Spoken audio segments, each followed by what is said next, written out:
Olá! A nona semana acadêmica da FMP, promovida pelo CAS, reuniu expoentes do direito entre os dias 19 e 24 de agosto de 2024, aqui na FMP, no auditório. O FMPcast fará um compilado das principais palestras para contemplar quem não pôde estar presente. Aproveite! Bom dia a todos. É uma alegria enorme para mim retornar à FMP, né, a Fundação Escola Superior do Ministério Público, que me ajudou muito no meu concurso, ao ingresso à carreira do Ministério Público, onde eu tenho ainda a alegria de ser professor, atualmente estou licenciado por estar como Procurador-Geral de Justiça, e fazer uma saudação muito especial aos colegas que estão na mesa comigo, que são amigos, na verdade. Uma das boas coisas das carreiras jurídicas é que a gente vai construindo amizades sólidas no meio do caminho. Eu fui muito abençoado, não só por ser procurador-geral, mas por poder ter sido procurador-geral e ter privado de um ano de um contato respeitoso, profícuo, construtivo, dialógico com a desembargadora Iris e com o doutor Antônio Flávio. O doutor Antônio Flávio já era meu parceiro desde o terceiro GCRIM, aqui em Porto Alegre, né? O doutor Fabiano, que eu conheci já no ano passado, e também honra a advocacia brasileira. E eu estou muito feliz por estar aqui hoje para falar para vocês sobre isso, sobre o Ministério Público como um agente transformador do meio social. Quero saudar também o diretor, o presidente da nossa escola, meu colega e amigo Fábio Sbordelotto, meu colega de concurso, né, os colegas que aqui estão, o Dr. Mauro, que é o diretor da faculdade, a professora Josi, a Andréia e o André, que não é uma dupla sertaneja, são dois dos melhores promotores que nós temos no estado e que honram aqui a nossa Fundação Escola Superior do Ministério Público. E dizer para vocês que eu preparei uma fala menos falada e mais baseada naquilo que nós realmente fazemos hoje, né? Desde que eu assumi o Ministério Público, nós temos uma preocupação muito grande, que é... Vamos ver se passa aqui. Vou me apresentar antes, então, porque pediram que apresentasse. Então, eu sou o Alexandre, né? Eu estou no Ministério Público desde 1990. 89, né? 89. 90, na turma de 90. Eu fiz o preparatório aqui na Fundação Escola Superior do Ministério Público, passei no concurso, fui para Santiago, de Santiago fui para Uruguaiana vim para Porto Alegre, ocupei quase todos os cargos e funções que a gente pode ocupar no Ministério Público e atualmente estou Procurador-Geral de Justiça. A eleição foi o ano passado, né? Depois vocês vão aprender com o professor André possivelmente como é que é o processo eleitoral no Ministério Público, uma eleição, né? São dois momentos, o primeiro turno em que a classe escolhe, o segundo turno é feita a escolha pelo governador. Eu fui o mais votado e fui honrado pela escolha do governador, e desde o dia 6 de junho do ano passado eu exerço essa função que para mim é um enorme desafio. E quando eu assumi a Procuradoria-Geral, eu quis que nós colocássemos essa marca na nossa gestão, que fosse uma instituição feita por pessoas e para as pessoas. Porque a minha vida inteira de promotor eu fui assim. E acho que assim como a Iris, assim como o Antônio Flávio, quando a gente chega no ponto mais alto da carreira, nós nos permitimos dar à carreira um pouco do nosso rosto, da nossa vontade. Eu sempre fui um promotor próximo das pessoas, eu sempre fui alguém que atendeu a sociedade, que buscava dar respostas, e esse é o Ministério Público que eu acredito que a sociedade quer, espera e precisa. Então a minha abordagem com vocês hoje aqui é um pouco baseada naquilo que nós fizemos para mostrar o quanto o trabalho do Ministério Público é capaz de impactar a vida das pessoas. E trago, e já aproveito para fazer a entrega nesse momento, e pedindo desculpa porque esqueci de saudar o Estevão, né, que tão gentilmente nos convidou e está mediando o trabalho, o relatório anual do trabalho do Ministério Público em 2023. Anualmente, o Procurador-Geral vai à Assembleia Legislativa para prestar contas do que a instituição fez naquele ano. Nós vamos, a Defensoria também vai.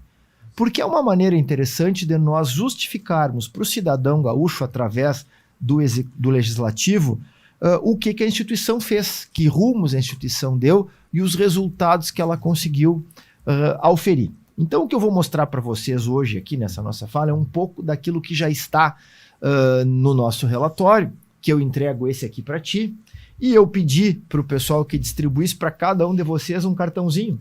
E aqui nesse QR Code tem o mesmo relatório para vocês acompanharem. Agora, depois, quando o doutor Antônio Flávio e o doutor Fabiano estiverem falando, vocês olhem o nosso relatório, por favor. Né? Isso é uma técnica do júri que a gente usa. Né? Não, enfim, é brincadeira. Então, vamos prestar atenção todo mundo. Né? Então, a primeira questão que tem é essa. O Ministério Público defende todos os direitos. E todos os direitos mesmos. A desembargadora Iris falou das demandas que chegam ao Poder Judiciário, que representam uma série, um grande cardápio de direitos postos, e o Ministério Público trabalha nesses todos. E mais, nós temos, desde 1988, mandamento constitucional, e eu sei que o André estava falando isso na aula agora há pouco, que diz, e não é pouca coisa o que a Constituição diz, que o Ministério Público é uma instituição permanente. Ou seja, ninguém vai acabar com o Ministério Público. Ao menos que o legislador constituinte queira, isso vai ser inconstitucional, o André vai falar isso na aula para vocês, enfim, né? É uma instituição permanente, é uma instituição essencial à função jurisdicional do Estado, e aí tem uma outra questão também que nós trabalhamos, porque jurisdição não é só o ato de julgar, jurisdição é o ato de dizer o direito. Então também existem outros órgãos que compõem o sistema de justiça que são jurisdicionais. O Ministério Público, quando faz um termo de ajustamento de conduta, quando faz um acordo de não persecução penal, que vai ser homologado depois por um juiz, quando faz um acordo de não persecução civil, ele também está exercendo uma parcela da jurisdição, porque ele possibilita, através de métodos autocompositivos, enfim, o acesso àquele dia na corte, né, que todo cidadão tem esse direito constitucional. Então, e ao Ministério Público incumbe, e não é pouca coisa, a defesa da ordem jurídica, do regime democrático e dos interesses sociais e individuais indisponíveis. Isso vem de 88 para cá. E quando a gente fala que ao Ministério Público foi dada essa vocação de defender interesses difusos e interesses coletivos, eu lembro lá da nossa época do concurso ainda, Fábio, quando a gente estudava isso com o professor Rodolfo de Camargo Mancuso e Hugo Nigro Mazzilli, que eles diziam que esses direitos difusos eram personagens absolutamente misteriosos, né? Porque ainda hoje tem uma certa dúvida sobre o que é um interesse difuso. Para vocês, né, mais jovens, eu sempre trago como exemplo, porque eu sou professor de Direito Ambiental aqui na escola, inclusive, a questão de um bar, né? O bar que vocês frequentam, mas que também incomoda a vizinhança. E quando os vizinhos vão ao Ministério Público pedir que a gente tome alguma providência em relação à poluição sonora que é praticada por aquela atividade, alguns de vocês, quando sai lá depois ou um acordo ou uma decisão judicial dizendo que aquele bar tem que fechar, não adianta tu dizer, eu estou aqui defendendo o teu direito, porque tu não me representa, porque eu quero frequentar aquele bar, eu não quero que ele seja fechado. Isso é um direito difuso, né? E esse é um dos papéis, dos maiores desafios que o Ministério Público tem. Mas também outra coisa que é importante destacar é que esse comando constitucional ele previu uma espécie de uma pulverização do poder, porque ele diz que cabe ao Ministério Público, assim como também cabe ao Poder Judiciário, a fiscalização de atos que até então eram ditos como insindicáveis. E isso explica um pouco essa mudança de atuação do MP pós-constituinte para cá e os problemas que nós vivemos por conta disso. Porque muitos dizem que agora nós temos uma judicialização da política, outros dizem que tem a politização do judiciário, mas não, o que nós temos aqui é um sistema constitucional de freios e contrapesos e que mostra que nenhum poder é superior ao outro, que todos estão no mesmo patamar e que todos, dentro dos mecanismos de checks and balance, todos eles têm que trabalhar de uma maneira ordenada e sistêmica para quê? Para que o sistema continue funcionando. E o Ministério Público faz parte disso, né? Dentro dessas realidades que se apresentam no nosso cotidiano, e muitas delas não estão previstas em textos legais, nós não aprendemos nas escolas jurídicas e tampouco nos cursos preparatórios, nós nos deparamos com situações como essa. Quando mudanças climáticas aparecem, quando 91% do estado é atingido por chuvas sem precedentes, quando 300 e poucos municípios ficam completamente alagados, quando a estrutura pública quase que colapsa, qual é o papel da instituição nesse momento? Nós tivemos que nos reinventar. Não apenas porque a nossa sede também foi alagada, né? Nós ficamos mais de um mês fora da nossa sede, mas porque uma outra série de demandas para as quais historicamente nós não estávamos habituados a tratar, bateram à nossa porta. E aqui eu trago algumas delas. Por exemplo, lá à direita, ali, atrás de mim, ali, diz mudanças climáticas entram na agenda do Ministério Público Estadual. Desde o ano passado, setembro do ano passado, quando teve aquele primeiro evento climático no Vale do Taquari, eu que estudo isso há bastante tempo e já vinha acompanhando estudos em relação a isso e sabia que as mudanças climáticas vieram verdadeiramente para ficar, nós criamos no Ministério Público, foi o primeiro Ministério Público brasileiro a ter isso, um gabinete de acompanhamento para questões climáticas, o GabClima, que é um órgão de inteligência vinculado ao gabinete do Procurador-Geral, justamente para ajudar o Procurador-Geral e a instituição a tomar decisões em momentos como esses. Que bom que nós fizemos isso lá em setembro, porque agora em maio desse ano a conta veio. E nós podemos atender de uma maneira, me parece, estou ligando aqui porque eu quero ver o tempo, eu botei o cronômetro para funcionar, mas ele se apaga. Tá. De uma maneira bem suficiente nós conseguimos enfrentar esses desafios. Nós começamos a atuar na fiscalização dos abrigos, que os abrigos se criaram de um dia para o mesmo dia, né? Abrigos, muitos dos quais passaram a ser cobiçados por facções criminosas, porque também eram espaços de poder. Junto com a Defensoria, doutor Antônio Flávio, nós assinamos vários acordos para garantir uma segurança para os consumidores de água, de energia elétrica, que estavam com as suas economias embaixo d'água, né, e não tinham condições nem de trabalhar e muito menos de pagar aquela conta. Nós autuamos estabelecimentos que promoveram aumentos abusivos de preços de combustíveis, preço da água. Nós prendemos, e aí tivemos que prender mesmo, pessoas que estavam vendendo água em caminhão-pipa, só que esse caminhão-pipa nada mais era do que um caminhão limpa-fossa, que foi lavado, não sei em que condição, e que a pessoa encostava num hidrante, enchia o caminhão-pipa com a água do hidrante, água pública, portanto, e vendia 16 mil reais a carga, e as pessoas compravam porque precisavam de água, né? Nós, através do Fundo de Restauração dos Bens Lesados, que no Rio Grande do Sul é administrado pelo Ministério Público, nós fizemos grandes parcerias com o governo do estado, destinando bens, recursos e valores para, por exemplo, doutor Mauro, seja bem-vindo, nosso eterno procurador-geral, hoje ouvidor do Ministério Público. Nós destinamos barcos para o Corpo de Bombeiro, nós custeamos castrações para os animais que foram para abrigos, porque eram novos problemas que foram surgindo, e repito, para os quais nós não estávamos preparados. E conseguimos enfrentar, sem perder também um pouco daquela que é a nossa tradição normal, que é a da persecução. Começaram os perfis falsos, começaram as fake news, né? E aquela notícia que está ali, Justiça bloqueia 18 perfis falsos que desviavam Pix de doações para o Rio Grande do Sul.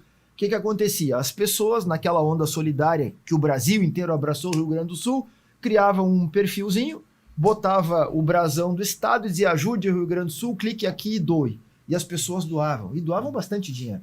E aí, quando ia ver, a conta era do João da Silva, que morava lá em Manacapuru, lá no Amazonas, enfim, as pessoas doavam, né? Não estou falando aqui do Negudi, não estou falando aqui do Badim, né, que esses também estão sendo acompanhados pelo Ministério. Estou falando de outras situações que nós tivemos que correr atrás, bloquear esses perfis e derrubar, justamente para evitar que essa situação de crise virasse uma oportunidade para pessoas de não tão bom coração, né?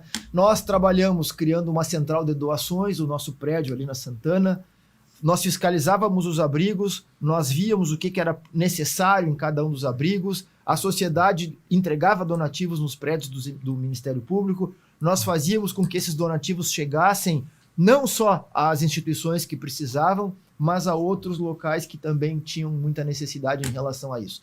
Nós atuamos muito em resgate, porque nós começamos dentro daquela lógica de que a instituição é feita por pessoas e para pessoas. Nós tínhamos servidores que estavam ilhados, que não conseguiam sair das suas casas, servidores e familiares.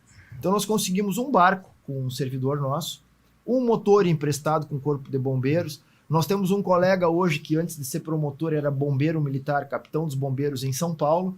e esse colega capitaneou os resgates. Então nós íamos para resgatar colegas que pediam socorro. Mas quando chegava aquele barco e alguém pedia para ser socorrido, evidentemente que não se podia negar o socorro àquela pessoa. Então nós acabamos ajudando pessoas, salvando pessoas, resgatando pessoas. E animais também. Aquela foto da esquerda ali foi no segundo ou terceiro repique da água, né, quando uma creche na Zona Sul foi invadida pela água quando as bombas pararam. Aquele Jeep azul que está ali, desembargadora, eles eram um Jeep que é produto de um crime. Ele foi apreendido por uma operação do Ministério Público de lavagem de dinheiro. Nós pedimos a utilização desse veículo para o Poder Judiciário, que cedeu, e ele salvou vidas, né? Porque ele foi usado não só para isso, mas também para ajudar o Poder Judiciário a levar diesel para o Foro Cível, que também precisava chegar lá para manter o sistema no ar. Então essa parceria, essa solidariedade que sempre aconteceu e que nesses momentos se destaca mais. Mas também nós não podemos esquecer daquela nossa atuação mais conhecida, que é aquela atuação criminal, e eu trago aqui para vocês alguns números que são interessantes. No ano passado, nós recebemos 266.835 inquéritos policiais, oferecemos 74 mil denúncias aproximadamente, né? Isso chama atenção para um outro problema, que a gente precisa conversar sobre isso num outro momento, que é a qualidade das investigações que são feitas, né? Poucas elas possibilitam que nós ofereçamos denúncia diretamente.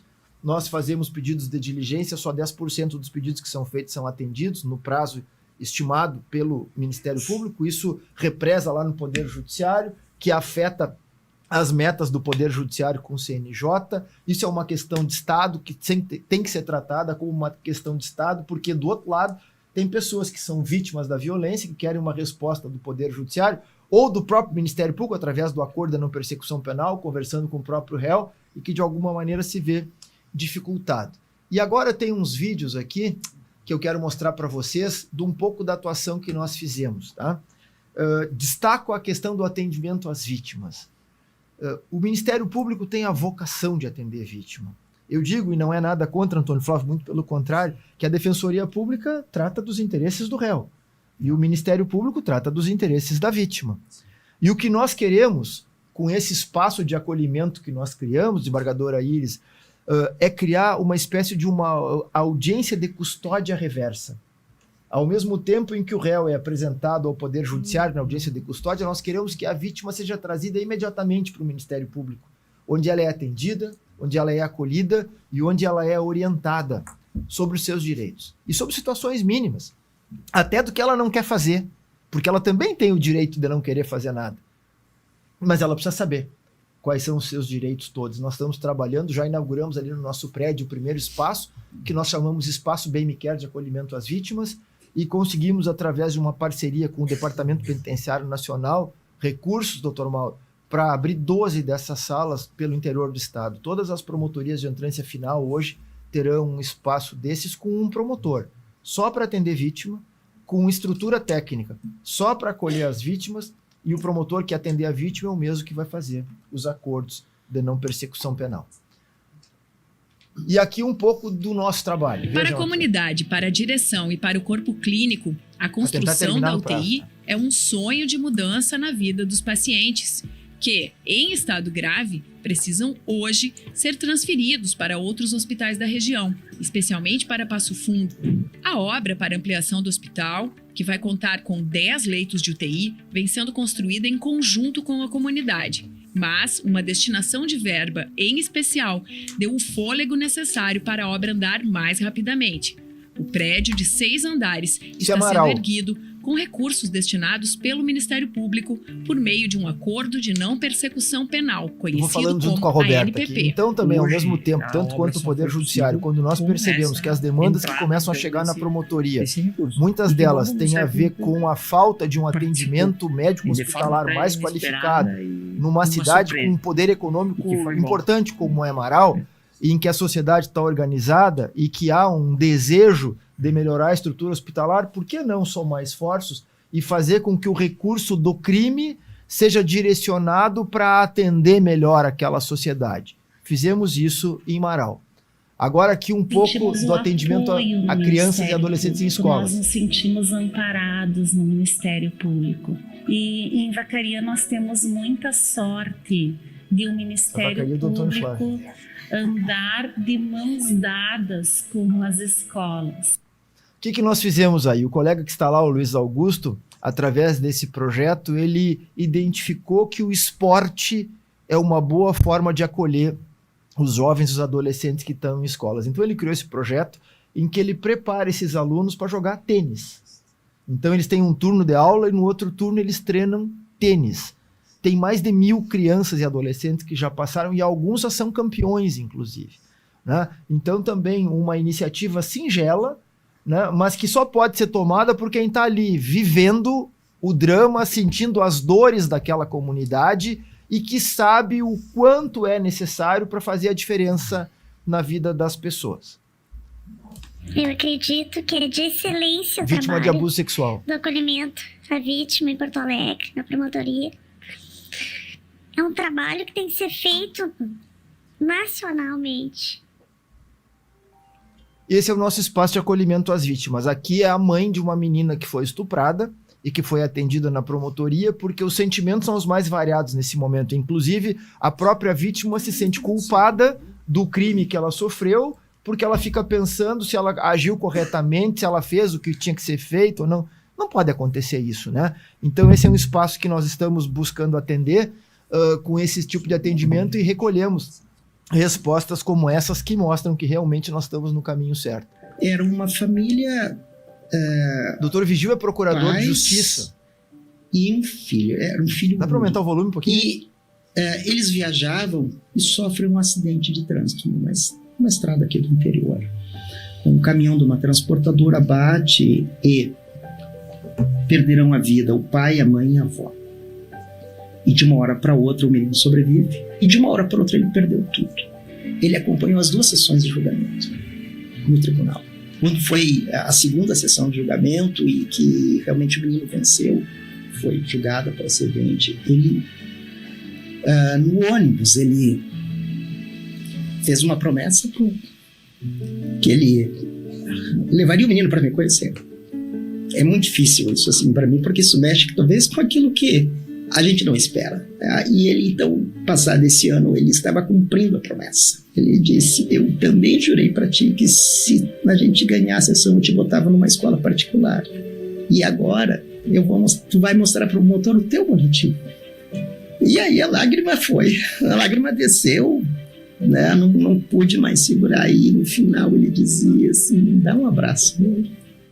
A história aqui era a seguinte: o Vigil é procurador de justiça já há muitos anos, trabalha numa Câmara Civil e chega para ele um processo, né, que é esse que ele conta, em que o autor era um menino representado pelo seu tio, sendo que os pais desse menino faleceram num acidente automobilístico que o menino sobreviveu. E ele entrou com uma ação de indenização contra o causador do dano, representado pelo tio, e tinha sido julgado improcedente em primeiro grau, né, por uma questão de não produção da prova, e o Vigil conseguiu corrigir isso no processo, e o menino ganhou, né? E aí veio essa promessa, que se ele ganhasse o processo, o tio disse para ele: tu vai estudar numa escola particular, uma escola boa, porque eu quero te dar estudo, e tu vai lá, e eu vou te levar lá ver o promotor que te ajudou. E um dia batem na porta ali, avisa: o fulaninho tá aqui, ele não sabia quem era, pediu para subir. Quando subiu lá, o cara relembrou a história, e disse para ele: agora tu mostra o boletim para ele, para mostrar como o que ele fez por ti no processo, né, tá fazendo diferença na tua vida. Então são essas questões que eu trouxe para vocês, porque a gente está aqui num ambiente acadêmico em que a gente está aqui também pensando no que quer fazer no futuro, né? E é isso que eu me proponho a fazer aqui como procurador-geral, porque assim como a Iris também foi, assim como o Antônio Flávio também foi, enquanto, vamos dizer assim, líderes, né, a palavra que a gestão moderna usa, das corporações que representam, o que nós queremos aqui é trazê-los para o Ministério Público. Mostrar que dentre as instituições que integram o sistema de justiça, o Ministério Público, sim, é uma daquelas que é capaz de transformar a vida das pessoas. E isso passa muito pelo papel de cada um de nós. E tanto quanto a Iris, e eu sei que o Fabiano vai dizer a mesma coisa, e que o Antônio Flávio vai dizer a mesma coisa, eu sou apaixonado pelo que eu faço.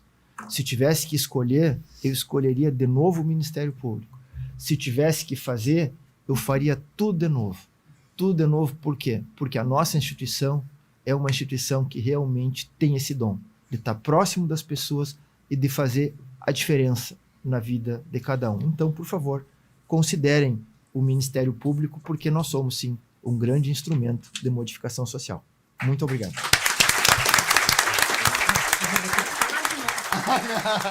Quer réplica? Ela quer réplica.